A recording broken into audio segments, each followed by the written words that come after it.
Tuhan, saudara kekasih, shalom. Hari ini kita ibadah di tempat yang baru ya. Kalau tadinya di agak-agak ke jalan raya ya, tapi ini agak masuk sedikit. Tapi suasana desanya dapat. Asri banget. Jadi waktu kita masuk ke tempat ini, pohon-pohon jatinya juga ada, hutan-hutannya juga ada, dan lihat tempatnya juga menyenangkan sekali.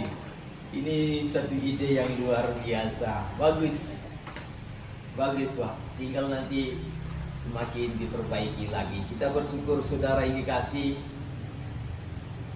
pekerjaan Tuhan di tempat ini sudah ada tempat ya Pak ya, nggak kontrak ya Pak ya, itu Tuhan.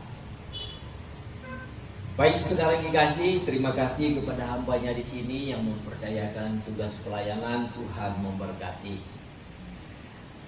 Malam ini kita mau sama-sama belajar firman Tuhan dari Injil Matius pasal 6. Kita baca ayat 25. Ayat ini cukup panjang saudara. Ayat 25 sampai ayat yang ke-34. Mari kita mau baca berbalas-balasan.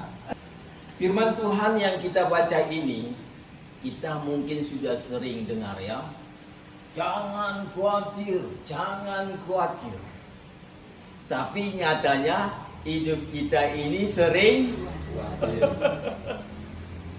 Padahal firman Tuhan katakan, jangan engkau khawatir apa yang engkau makan, minum, pakai. Lihat itu burung di udara yang tidak menabur dan tidak menuai, tetapi dipelihara oleh Tuhan.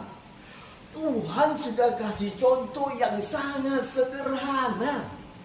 Betul-betul kita melihat burung itu kerjaannya terbang ke sana, terbang ke sini, tapi makan Pak, makan Bu, tetap dipelihara oleh Tuhan. Tapi kok yo iso kita ini masih khawatir lagi. Bapak Ibu saudara yang kekasih di dalam Yesus Tuhan, saya sebagai hamba Tuhan yang cukup lumayanlah melayani Tuhan, cukup lama. Bayangkan saja sekarang anak saya umur berapa? 33 tahun. Sebelum anak saya lahir, saya sudah melayani Tuhan. Dan di dalam pelayanan itu, saya melihat terkadang betul ada hal-hal yang membuat kita meneteskan air mata. Terkadang ada hal-hal yang membuat dada ini rodok sesek. Ada juga yang membuat kadang-kadang masalah itu membuat kita tidak bisa. Pintar bapak-bapak dan ibu-ibu. Ya, sebab pertanyaan saya ini kan sederhana yang sering kita hadapi ya. Kita nggak bisa tidur, kenapa Pak? Mungkin memikirkan hari esok, mau makan apa, mau minum apa, ya. Apalagi sekarang mau mendekati Natal ya, mulai kepikiran kita. Tetapi perhatikan ini firman Tuhan. Kita ini banyak susahnya karena dibuat oleh diri kita sendiri. Jadi kita itu susah sering sekali dibuat oleh diri kita sendiri. Tuhan sudah berkata, jangan memikirkan hari esok, tetapi yang kita pikirkan justru hari esok. Ini saudara, harusnya kalau kita menurut, khawatir enggak? Enggak khawatir kita. Tapi karena kita lebih memikirkan hari esok, itu yang membuat kita, kekhawatiran kita semakin bertambah-tambah. Betul? Nanti sekarang ini sudah bulan November. Sebentar lagi Desember. Desember identik dengan baju baru, sepatu baru. Sebab kita mau merayakan Natal. Apa yang kita bisa beli untuk suami, istri, anak, cucu kita, mulai semuanya kita pikirkan. Kira-kira kalau kita memikirkan yang seperti itu, sementara yang Tuhan kasih, katakanlah betul kita hidup dalam berkelimpahan. Untuk makan sehari-hari kita cukup, bahkan lebih. Tapi kalau cara pikir kita nggak sesuai dengan firman Tuhan, pasti kita kuat. Sebab apa? Tuhan nggak mau kita memikirkan hari esok, tapi kita pikirkan. Cara pikirnya kita itu nggak sejalan dengan maunya Tuhan. Yang Tuhan mau, mengalir saja, ikut Tuhan, lakukan saja apa yang Tuhan mau. Tadi ketika kita berangkat pelayanan ke desa ini, saya ngomong-ngomong sama istri sambil nyetir mobil. Saya berkata kepada istri, apa yang Tuhan perbuat atas hidup kita ini sudah seperti langit dan bumi. Sebab kita dulu waktu memulai pelayanan, kita tahu keberadaan kita seperti apa. Sekarang Tuhan angkat kita, Tuhan berikan semua yang terbaik untuk kita. Dulu waktu berniat mau beli mobil, saya bilang sama istri, saya nggak punya uang yang banyak, mobil yang sederhana saja, nggak apa-apalah, pokoknya nggak kena hujan. Itu pikiran saya, saudara. Tahu-taunya Tuhan kasih yang lebih terbaik. Nggak kebayang, saudara. Itu yang Tuhan lakukan. Jadi di dalam pelayanan yang sekian puluh tahun ini, saya bisa bercerita kepada kita. Ternyata apa yang dikatakan firman Tuhan ini benar. Jadi kalau kita mau hidup tenang, mau hidup damai, ikutin saja maunya Tuhan.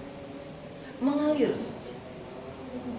Tapi kalau kita pikirkan, waduh, ini anakku besok nanti menikah, ini nanti cucuku sudah mau sekolah lagi. Semua kita pikirkan. Itu yang membuat kita khawatir. Nangkap. Itu yang membuat kita khawatir. Nah, cara pikir kita inilah yang harus kita rubah. Cara pikir kita ini harus sesuai dengan firman Tuhan.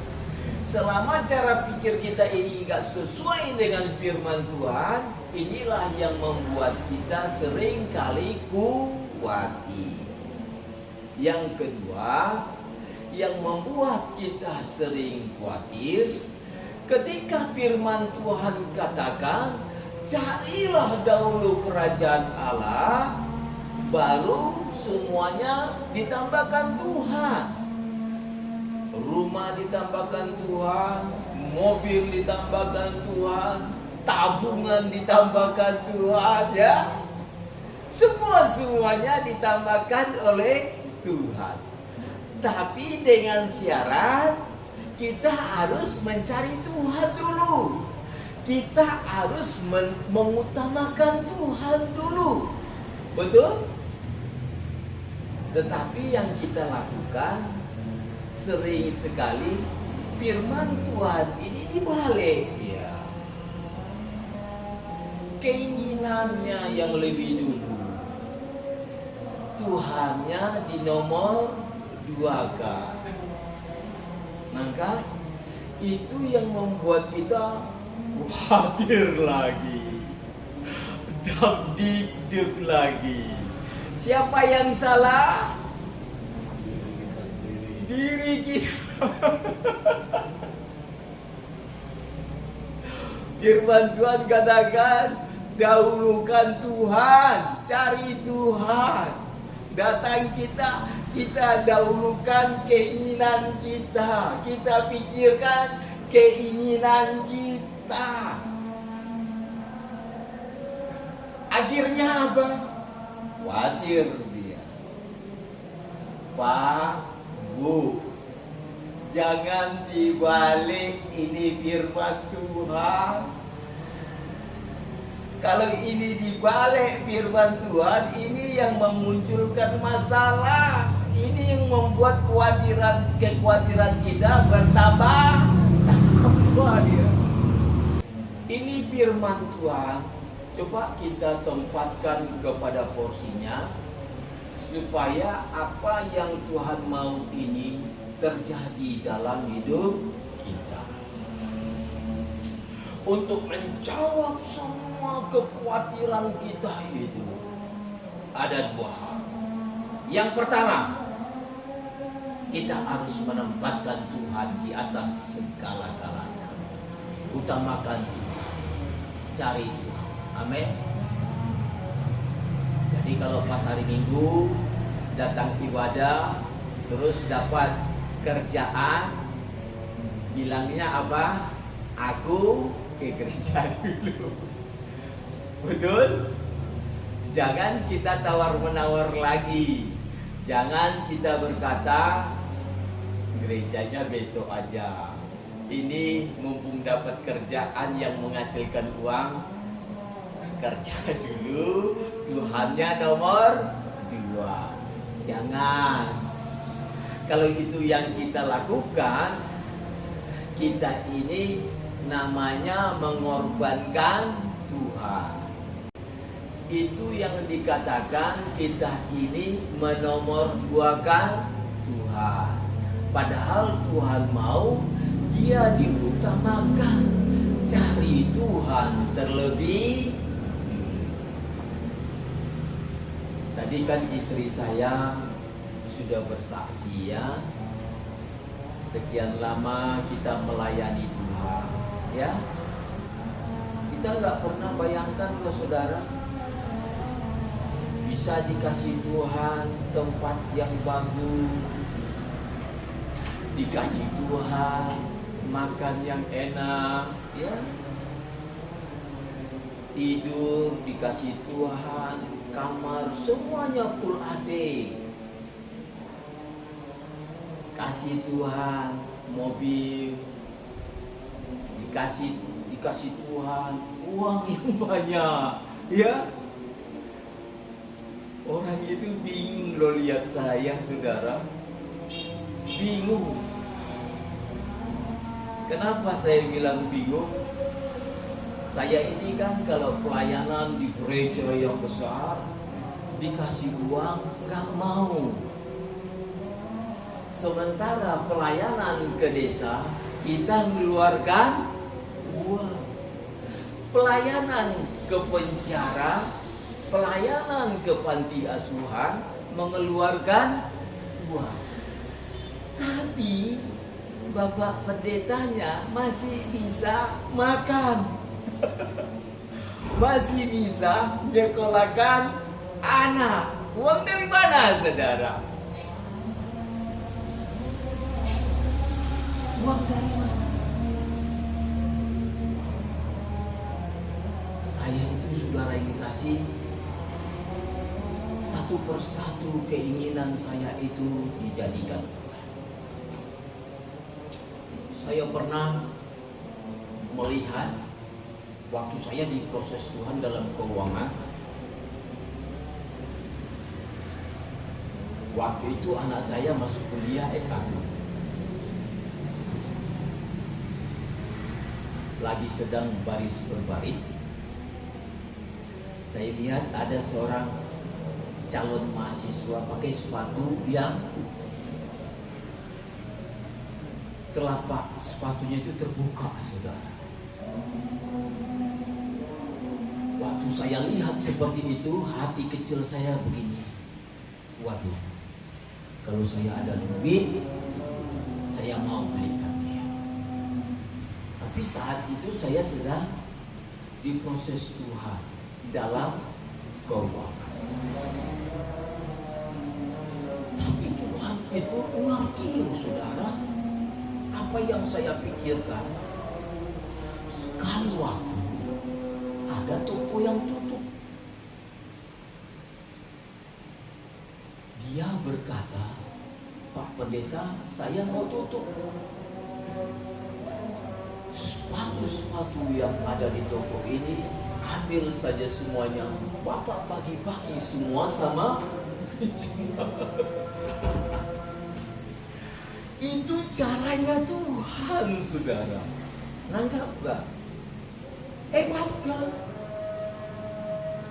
Tuhan kita itu Tuhan yang biasa-biasa atau Tuhan yang luar biasa?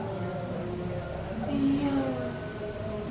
Kalau misalnya saya waktu itu pas bayar uang sekolah gak ada uang, anak saya bilang bayar uang sekolah gak ada uang, jawab saya apa?